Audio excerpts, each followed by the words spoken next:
nước lẩu sư thế này, nước lẩu sư ăn lấy, rồi lên nó thế này, tua lấy tua tu, tua lấy rồi lên nó, đấy, rồi lấy cái mình tay này, cứ lần đầu cái kia, cứ lần đầu, đấy, rồi nó thế này, rồi nó thế, cái này là gì mình lấy cái, cứ lần đầu lên đây.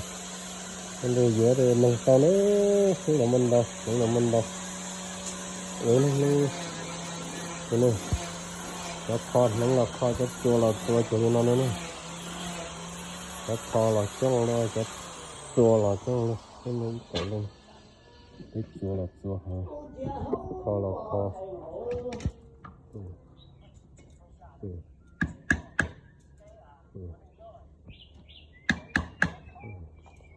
Phá xuống một vài người này.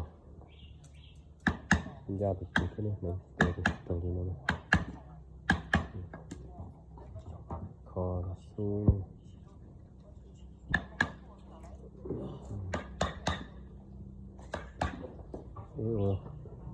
rồi gì thì tiền ấy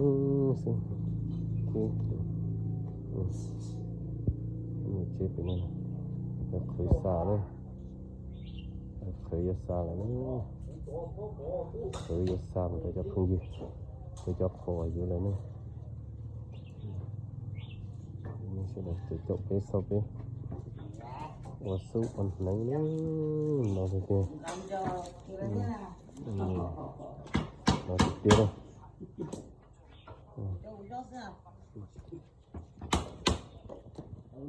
lúc ra su rồi trong coi lúc nó này nhưng thì chỉ tao mua lúc nó chỉ ra su nhưng chỉ trong con một tí nữa để mua lúc nó là chỉ ra su tao trong coi thì kia đâu